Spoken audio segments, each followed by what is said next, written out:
Hi everyone. Remember last time we were talking about the book? Mr. Penguin was hanging onto a branch over the edge of a waterfall with Miss Bones hanging onto his ankles and her brother Montague hanging onto her. They were in a terrible state, hanging above an alligator infested lagoon. Let's find what happens in part 4 of Mr. Penguin and the Lost Treasure. A full minute passed and nothing happened. No fall, no sharp teeth, no gigantic chomping jaws. Instead, Mr. Penguin felt himself moving ever so slowly downwards in a slightly juddery mechanical fashion. He dared himself to open one eye. Below him, the alligators were still circling, and Miss Bones and Montague were still gripping onto him. Further up, Mr. Penguin couldn't believe what he saw. The water on either side of him was parting like an enormous pair of soggy curtains, and a rocky platform appeared in between. Mr. Penguin looked at Colin to see if he knew what was going on.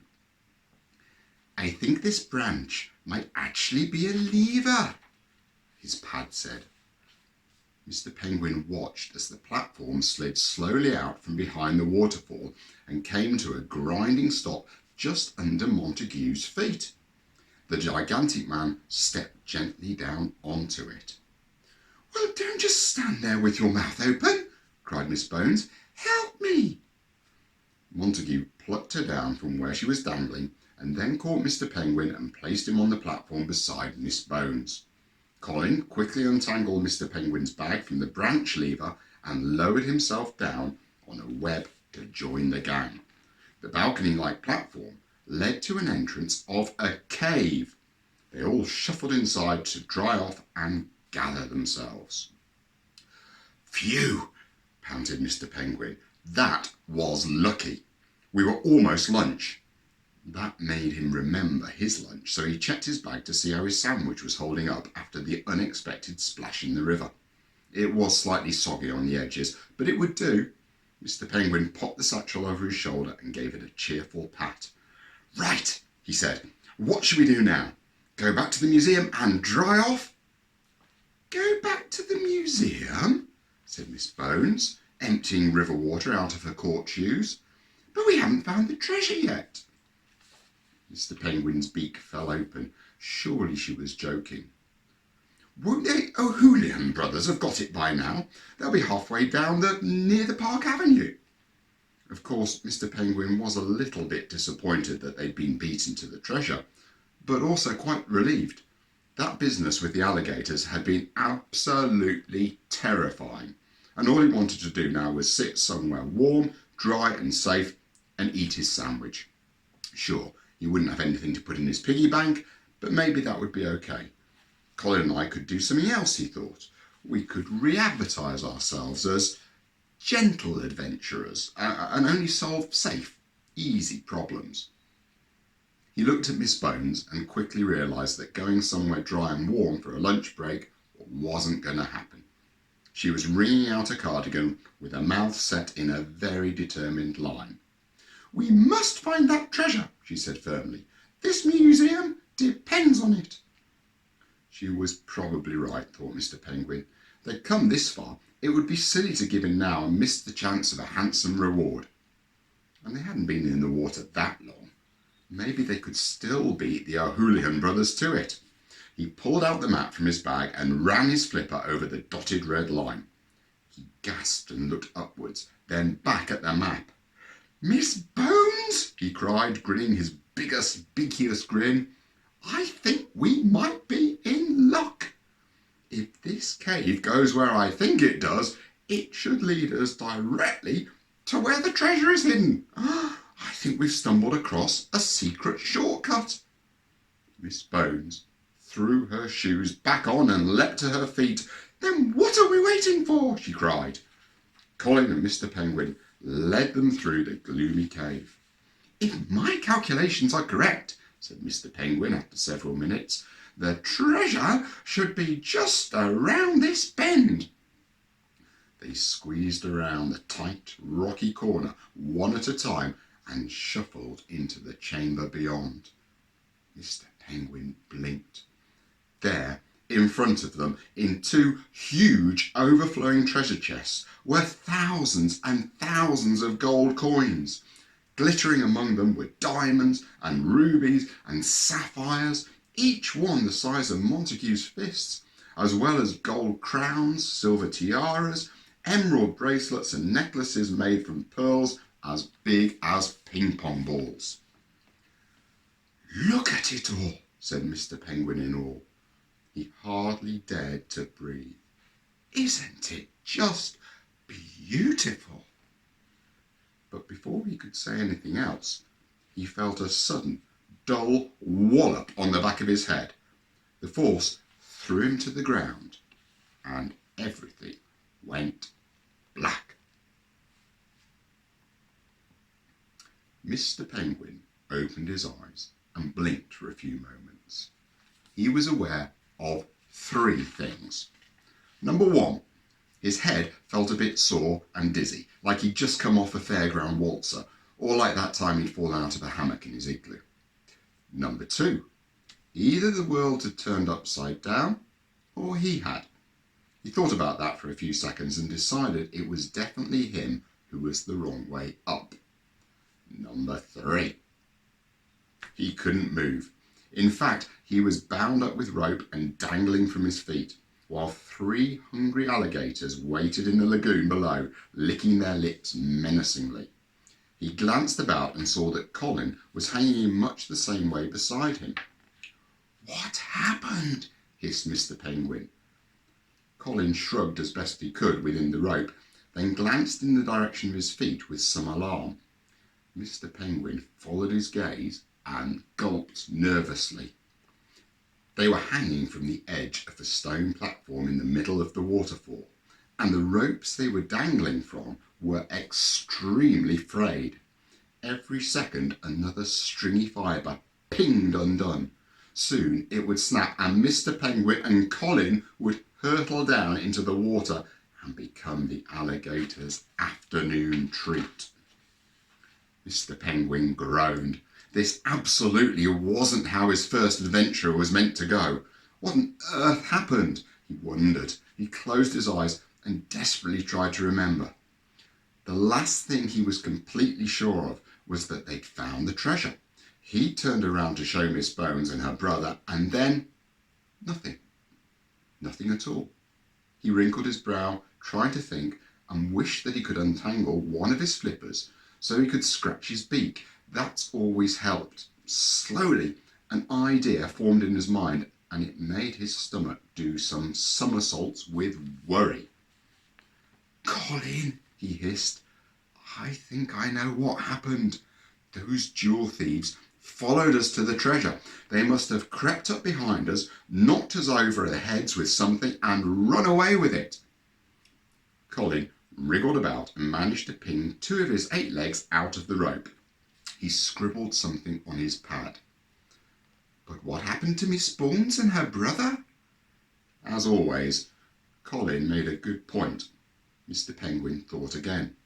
The thieves must have taken them. They've kidnapped Miss Bones and Montague and will ask for a ransom. They'll get even more money. Saying all that aloud made Mr. Penguin feel very small and silly.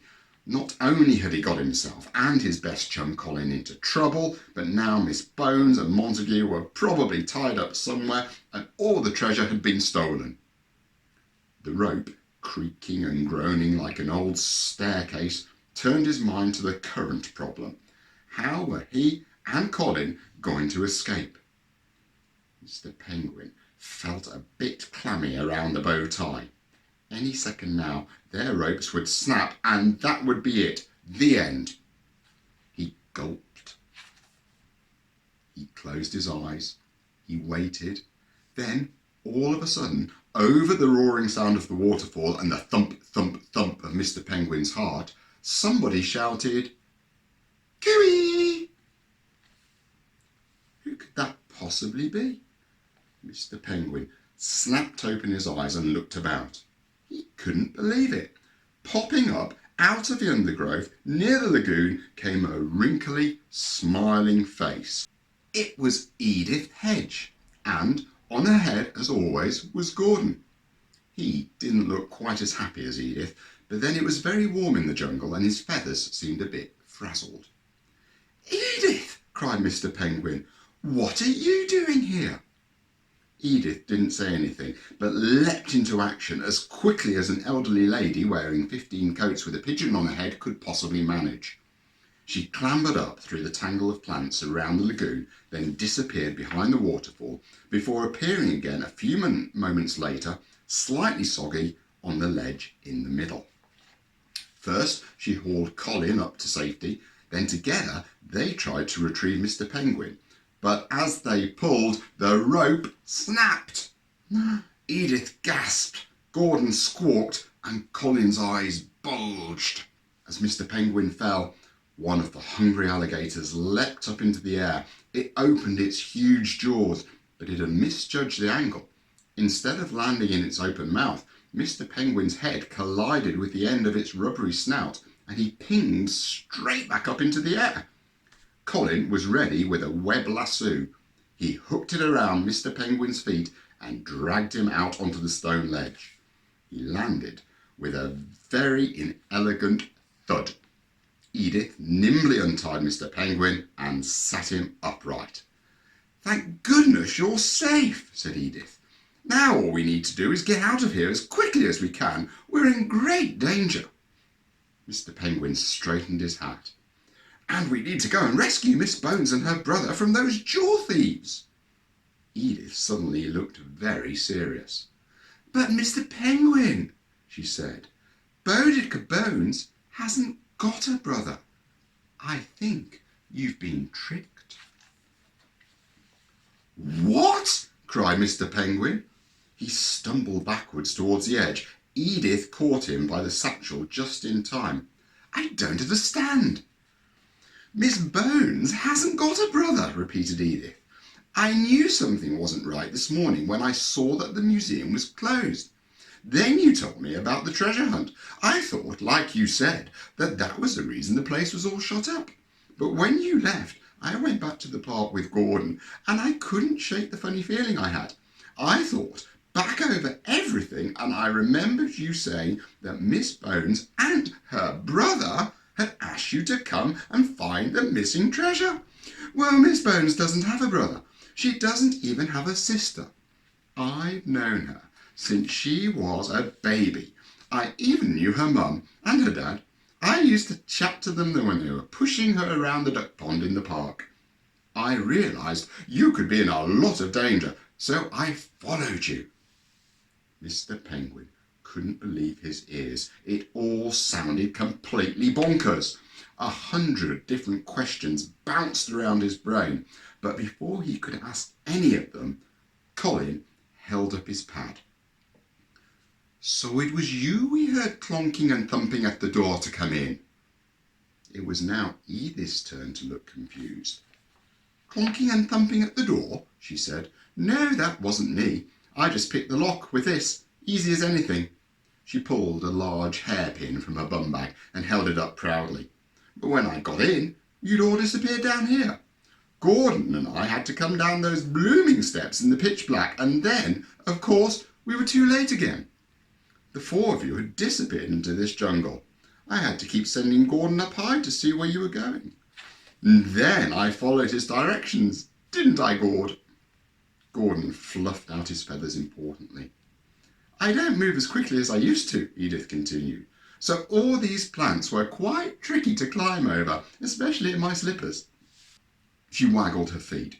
She was indeed wearing her slippers, grubby pink ones with fluffy edging and huge red pom-poms on the toes. "When I did catch up with you, you just got back to the alligators. I knew it wasn't a log, but I didn't dare shout to warn you, as I thought Miss Bones and her brother might feed you to that beast. Then you all went over the waterfall, and I thought that was it. I thought that was the end of my lovely Mr. Penguin and Colin. I couldn't believe it when you were saved by the branch. I hurried to try and catch up with you, but you got into the cave. I couldn't get there before I saw Miss Bones and her brother leaving it. He had 2 great big treasure chests on his shoulders, and Miss Bones was dragging you and Colin out. Mr. Penguin's eyes were like saucers as he tried to keep up with it all. "It must have been her," he cried. "She must have walloped us over the head with her handbag." Edith nodded. "At first I thought you'd fainted, but then I watched Miss Bones pull 2 big ropes out of her handbag and tie you up with them. She threw you both over the ledge, with a pair of them laughing like hyenas. They hurried off with all that treasure, and I ran up to stop them, but they pushed me down this hill. I fell against the tree over there, and a coconut hit me on the head. When I came round, Miss Bones and that man were nowhere to be seen." "But we'd been helping her," said Mr. Penguin. "Why would she do such a thing?" "I don't know," said Edith, "but I think there's something fishy about it all. Miss Bones looked different somehow, not how I remember her at all." Mr. Penguin flapped his flippers and shook his head to clear his thoughts. As the cogs in his brain whirred at supersonic speed, he felt like a puzzle was coming together.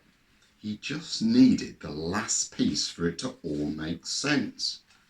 But what was it? The main question was, if Miss Bones didn't have a brother, then who was Montague? That was the key. Brothers.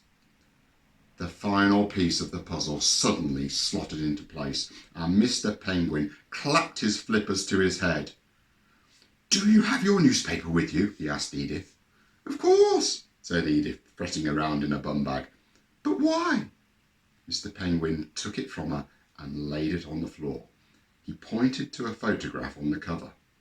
"You see," said Mr. Penguin, "I don't think for a minute we've been helping the real Miss Bones at all. In fact, I bet your bum bag on it. Look." Edith, Colin and Gordon studied the photograph of 2 villainous-looking men. They shrugged at Mr. Penguin. What was he going on about? Mr. Penguin took his pencil out of his satchel and started to draw on the top of the photograph.